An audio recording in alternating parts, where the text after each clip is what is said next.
দুবাইয়ে ভেঙে পড়ল ভারতের যুদ্ধ বিমান। দুবাই এয়ার শো চলাকালীন এই দুর্ঘটনা ঘটেছে। সেই মুহূর্ত আপনাদের সামনে তুলে ধরছি।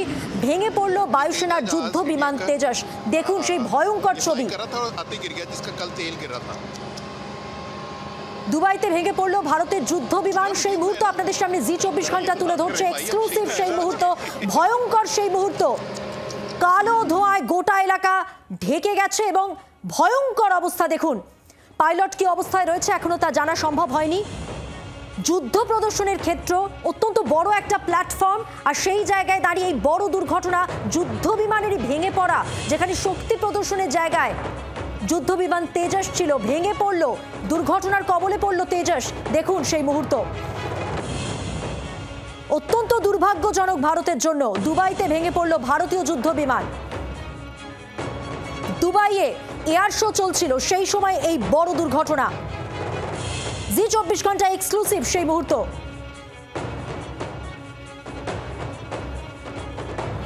প্রতিনিধি রাজীব চক্রবর্তী রয়েছেন আমাদের সঙ্গে টেলিফোন লাইনে। রাজীব, ভয়ঙ্কর অবস্থা, বড়সড় দুর্ঘটনা দুবাই এয়ার শো চলাকালীন, কি খবর রয়েছে তোমার কাছে রাজীব? যোগাযোগ বিচ্ছিন্ন। আপনাদের জানিয়ে রাখবো এই মুহূর্তে যে ছবি আপনারা দেখতে পাচ্ছেন, দুবাইয়ে ভেঙে পড়ল ভারতের যুদ্ধ বিমান এয়ার শো চলাকালীন। এয়ার শো চলছিল, শক্তি প্রদর্শন চলছিল, আর সেই প্ল্যাটফর্মে, এত বড় একটা প্ল্যাটফর্মে বায়ুসেনার যুদ্ধ বিমান তেজসের ভেঙে পড়া অত্যন্ত দুর্ভাগ্যজনক। এবং কি কারণে এই দুর্ঘটনা ঘটলো, কি পরিস্থিতিতে, কতটা প্রতিকূল পরিস্থিতি ছিল, সেই কারণেই দুর্ঘটনা ঘটলো, সবটা এখনো ক্লিয়ার নয়। সময়ের সঙ্গে সঙ্গে সেটা জানা যাবে, কিন্তু এখনো পর্যন্ত যেটা জানা যাচ্ছে তেজস কঠিন পরিস্থিতিতে উঠতে পারে। সেই তেজস ভেঙে পড়লো। কথা বলবো, যোগাযোগ করেছি প্রতিনিধি রাজীব চক্রবর্তীর সঙ্গে। রাজীব, কি জানা যাচ্ছে এখনো পর্যন্ত? দেখো, দুবাইতে একটা এয়ার শো চলছিল এবং সেখানেই অংশ নিয়েছিল ভারতের এই যুদ্ধ বিমান তেজস, যেটি ফাইটার জেট, সেটি আচমকাই ভেঙে পড়ে এবং এই ভেঙে পড়ার প্রকৃত কারণ এখনো পর্যন্ত জানা যায়নি। তবে তোমাকে জানিয়ে রাখি যে সিঙ্গেল সিটের যে লাইট কমব্যাট এয়ারক্রাফট, অর্থাৎ একটি মাত্র আসন থাকে এবং যেহেতু এটি যুদ্ধ জাহাজ, যুদ্ধ বিমান, এবং সেক্ষেত্রে শুধুমাত্র পাইলটই থাকেন, সেক্ষেত্রে এর বিমান কিন্তু যেটা তৈরি করে সেটা কিন্তু মনে রাখতে হবে হিন্দুস্তান অ্যারোনটিক্স লিমিটেড, অর্থাৎ HAL, যারা এই বিমান তৈরি করে, এবং তার সুখ্যাতি রয়েছে ভারত জুড়ে, বিশ্ব জুড়ে সুখ্যাতিও রয়েছে বলা যেতে পারে। সেই বিমান যখন তোমার দুবাইতে যে তোমার এয়ার শো চলছিল সেখানে অংশ নিয়েছিল এবং সেখানেই যে ছবি আসছে, একেবারে যুদ্ধ বিমানটি ভেঙে পড়েছে। এর কারণ এখনো পর্যন্ত জানা যায়নি, কিন্তু এর প্রকৃত কারণ জানা যাবে আরো কিছুক্ষণ পরে। যেটা জানা যাচ্ছে যে কোনো মানে ঘটনাচক্রের যে ঘটনা ঘটেছে তার পরবর্তীতে এখনো পর্যন্ত তার প্রকৃত কারণ, পাইলট তিনি কেমন আছেন, তিনি ইজেক্ট করে বেরিয়ে এসেছেন কিনা, পুরো বিষয়টি খতিয়ে দেখা হচ্ছে এবং এখনো পর্যন্ত আরো তথ্য আসবে। যেটা সরকারিভাবে বিবৃতি যে জানানো এখনো পর্যন্ত অপেক্ষা করা হচ্ছে, সরকারি বিবৃতি এখনো আসেনি। তবে বিমানটি ক্র্যাশ হয়েছে এবং দৃশ্যতই সেই ছবি দেখা যাচ্ছে, বলা যেতে পারে ভয়ঙ্কর ছবি, যেটি এই যুদ্ধ জাহাজ তেজস যুদ্ধ বিমান, সেটি কিন্তু দুবাইয়ের এয়ার শোতে অংশ নিয়েছিল এবং যেটা এই যে এয়ার শোটা হয় সেটা পৃথিবীর বিখ্যাত একটা এভিয়েশন এক্সিবিশন, অর্থাৎ যে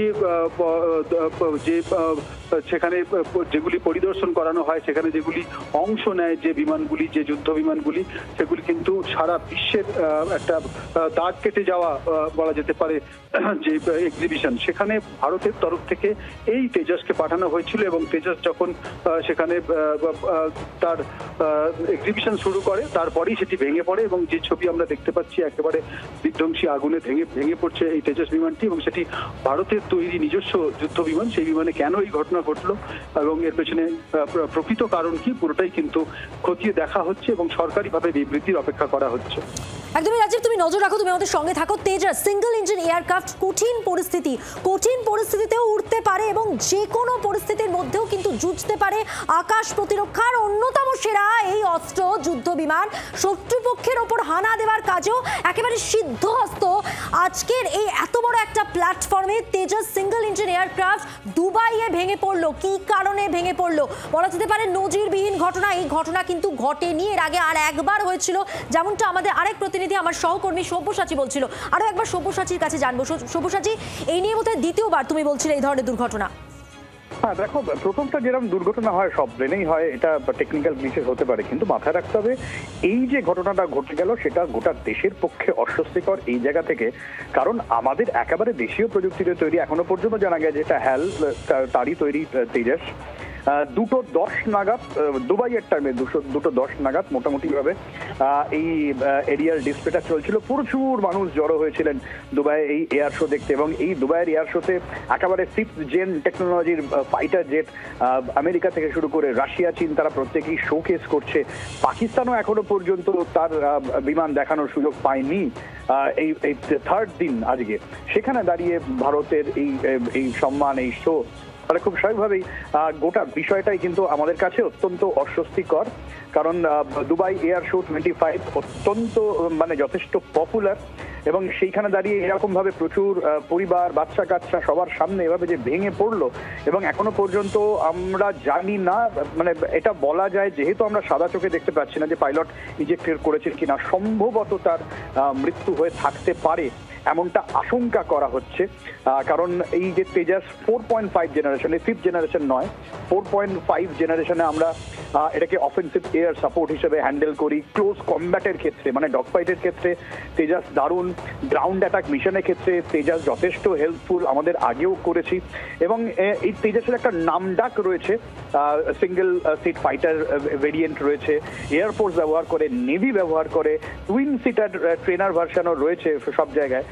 এই জায়গায় দাঁড়িয়ে এই ধরনের ঘটনা ঘটলো, ফলে খুব স্বাভাবিকভাবে এই গোটা বিষয়টার ক্ষেত্রে ভারতীয় বায়ুসেনার কাছে অস্বস্তিকর, ভারতের এভিয়েশন সেক্টরের কাছে অস্বস্তিকর। সব্যসাচী, তুমি সঙ্গে থাকো। প্রাক্তন সেনাকর্তা প্রবীর সান্যাল, এই মুহূর্তে ব্রিগেডিয়ার প্রবীর সান্যাল রয়েছেন আমাদের সঙ্গে টেলিফোন লাইনে।